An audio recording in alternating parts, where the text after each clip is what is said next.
मराठी आंतरभारती इयत्ता 10वी या पाठ्यपुस्तकातील पाठ क्रमांक 10 दास पीठिका। आपण याआधी माझा दास पीठिका भाग 1 हा व्हिडिओ पाहिलाच असेल। आजच्या व्हिडिओमध्ये आपण दास पीठिका भाग 2 हा पाठाचा उर्वरित भाग पढ़ना आहोत। मेरे प्यारे बच्चों, सबसे पहले अगर आपने अभी तक मेरे इस चैनल को सब्सक्राइब नहीं किया हो तो सबसे पहले आप चैनल को सब्सक्राइब कर लीजिए और वीडियो को लाइक कर लीजिए। ये हो गई एक बात। दूसरी बात ये कि अभी तक अगर आपने किताब नहीं निकाली हो तो सबसे पहले आप किताब निकाल लीजिए। मैं जब किताब की लाइन पढ़ता हूँ तब आप किताब में देखिए और जब मैं उसको समझा कर देता हूँ तब आप मेरी तरफ देखिए। चलो ठीक है, देखते हैं हम। भाग 1 में हमने देखा था कि मच्छरों का दासू और दासी, मच्छरों का ये सुजान परिवार जो बातचीत में बहुत अच्छा था, जो विचारी था, वो उस आदमी से बात करता है।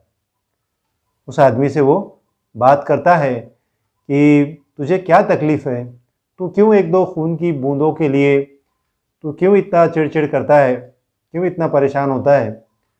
तो उसने कहा कि तुम्हारी वजह से बीमारियां जो है एक से दूसरे की तरफ जाती है, एक से दूसरे को लगती हैं, एक से दूसरे के शरीर में फैलती है। तो उसके बाद दासू और दासी ने कहा कि हम जो आपको सुंड जो होती है मच्छर की वो चुभाते हैं तो उससे क्या ज़्यादा तकलीफ़ होती है। हम हमारे बच्चों को एक विशेष ट्रेनिंग देंगे कि वो आपको ज़्यादा ज़ोर से सुई ना चुभाए। आइए देखते हैं पेज नंबर 29 पर। देखिए, आणि तुमची ती गुणगुण से लेके तो याला काय म्हणावं यहाँ तक हम देखेंगे। तो पहा, याची ती आणि तुमची ती गुनगुन, और उसने कहा कि वो तुम्हारी जो गुनगुन है, तो वो जो तुम हमारे कान के पास आके गूं गूं गूं गूं गूं गूं ऐसा आवाज़ करते हैं, तो मच्छर करते हैं ना, आपके पास नहीं करते क्या? करते हैं ना, मच्छर करते हैं आवाज़। तुम्हाला तुमचं नरडं बंद नहीं ठेवता येत। वो आदमी कह रहा है कि तुमको तुम्हारी नळली बंद करती नहीं आती क्या? नरडं यानी नळला, तुमको तुम्हारा नळला बंद रखते नहीं आता क्या? हमारे कान के पास आके गुन गुन गुन गुन करते हैं और हमको हमारी नींद जो है वो उड़ा देते हैं। अगदी संताप येतो अशा वेळी, और वो तुम्हारी गुनगुन सुनते वक्त में जब सुनते हैं हम तो हमको बहुत संताप आ जाता है। संताप आना है मतलब गुस्सा आ जाना, बहुत गुस्सा आ जाता है हमको। दासू म्हणाला, उसमें का मियाँ बीवी में का जो दासू था वो दासू कहने लगा, दासू म्हणाला, दादा सेकंदात शेकडो वेळेला पंख हलवावे लागतात। कहने लगा कि दादा हमको 1 सेकंड के अंदर कितने बार हमारे पंखों को ऐसा हलाना पड़ता है, तेव्हा कुठे उड़ू शकतो आम्ही। बहुत बार जब हम ऐसे फड़फड़ फड़फड़ पंखों को हमारे हलाते हैं तभी जाकर हम उड़ सकते हैं। त्याचा आवाज काय करणार? दादा सेकंदात शेकडो वेळा पंख हलवावे लागते तेव्हा कुठे उडू शकतो आम्ही। त्याचा आवाज काय करणार?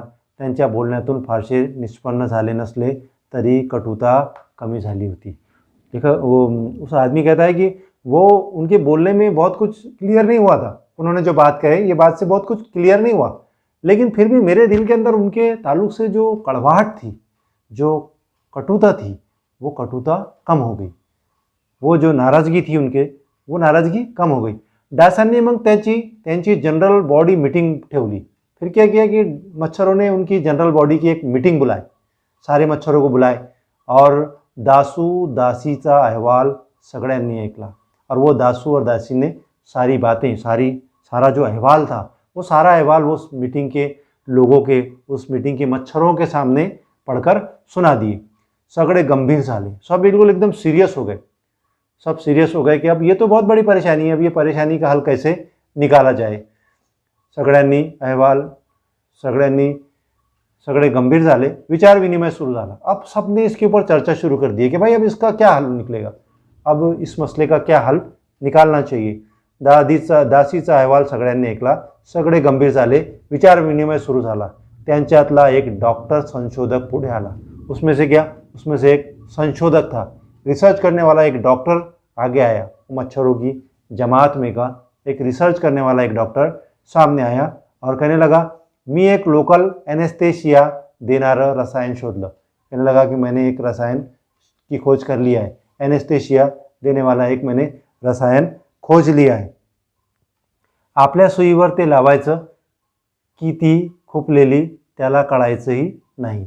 अपनी जो सूंड है, जो सुई है, जिसको हम टोचते हैं, इंसान के मानव के शरीर में हम जिसको टोचते हैं, उसके ऊपर वो लगा लेने का, वो रसायन जो है, वो लिक्विड जो है वो लगा लेने का. और अगर हम ऐसा करते हैं तो हमने अगर उसके शरीर में सुई टोचे भी तो उसको पता नहीं चलेगा, कळायचंही नाही.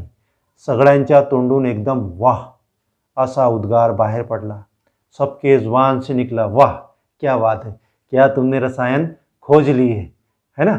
ऐसा उसके मुंह से, सबके मुंह से निकला, तोंडून एकदम वाह असा उद्गार पडला. डास पुढाऱ्यानं त्याला विचारलं. डास में का जो पुढारी था उसने पूछा, विचारलं, त्याचं पेटंट बिटन काही नाही ना, उसका कुछ पेटंट बिटन है क्या. पेटंट बिटन मतलब, पेटंट कहते हैं कि जो लोग या जो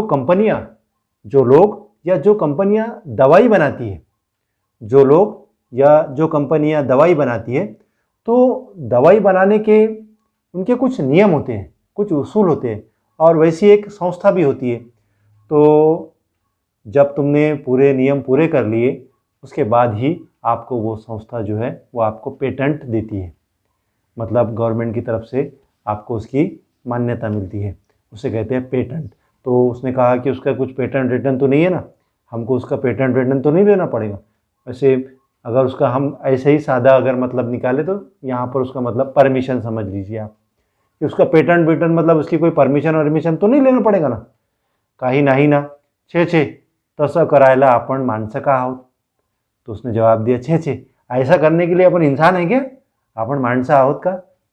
ऐसा करने के लिए, परमिशन लेने के लिए अपन क्या इंसान है. इंसानों को परमिशन लेना पड़ता दवाई बनाए तो, है ना, इंसान को परमिशन लेना पड़ता.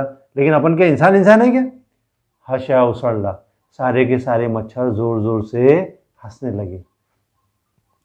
तो पुढे म्हणाला, ज्या वनस्पतीपासून ते रसायन मिळतं, जिस वनस्पति से, जिस झाड़ों से वो रसायन मिलता है, त्या मुबलक आहे.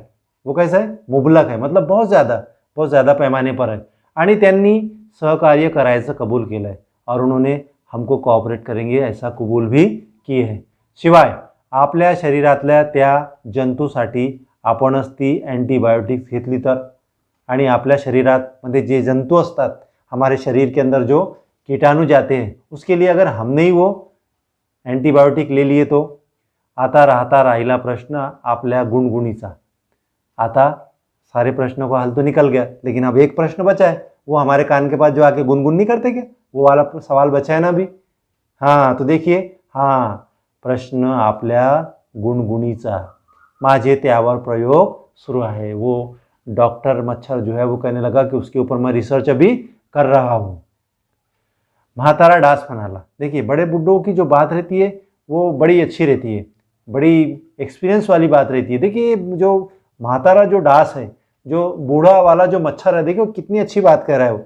महातारा डास म्हणाला, माणसाला ऐकू येतं ते कानानं. इंसान को जो सुने आता वो कान से आता ना. इंसान नाक से सुनता क्या, इंसान नाक से सुनता क्या, कान से ही सुनता ना. तो माणसाला ऐकू येतं ते कानानं. तो कान टाळला की झालं. अगर तुमने ये कान को छोड़ दिए और इधर उधर गए तो हो गया, मसला हल हो गया.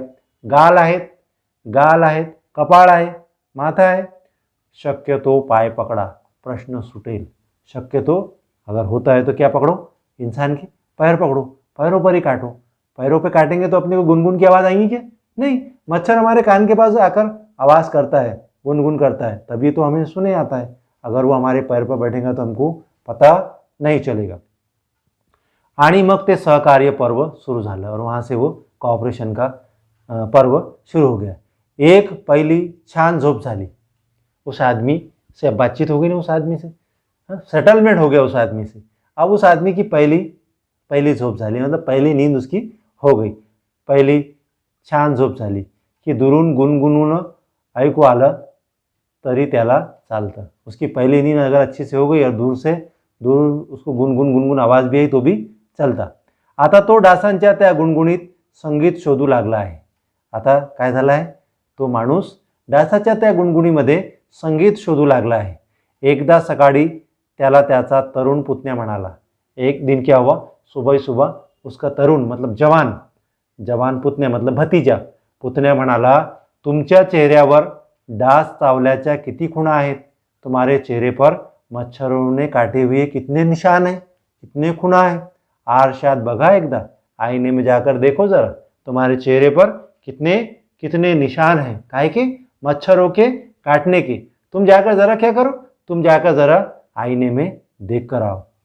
तो माणूस हसून म्हणाला, वो आदमी ने हंसकर जवाब दिया, तुझ्या चेहऱ्यावर जशा तारुण्य पिटिका आहेत ना, तेरे चेहरे पर जैसे ये चेहरे पर जो मुरुम आए हुए हैं ना, चेहरे पर फुंसे आए हुए हैं ना, तशा माझ्या चेहऱ्यावर आहेत डास पिटिका, वैसे ही मेरे भी चेहरे पर है क्या है, डास पिटिका। छान दिसतात ना त्या, अच्छे दिख रहे ना वो। पुतण्याच्या चेहऱ्यावर असे भाव म्हटले की आता याला काय म्हणावं। पुतने ने उनको कोई जवाब नहीं दिया, लेकिन उसका चेहरा ऐसा हो गया जैसे अब इनको क्या बोलना चाहिए। तो मेरे प्यारे बच्चों, हमने डास पिटिका का भाग 2 देखे, पूरा लेसन यहाँ पर ख़त्म हो गया। मैं उम्मीद करता हूँ कि आपको मेरा ये वीडियो पसंद आया होगा। मिलते हैं अगले वीडियो में।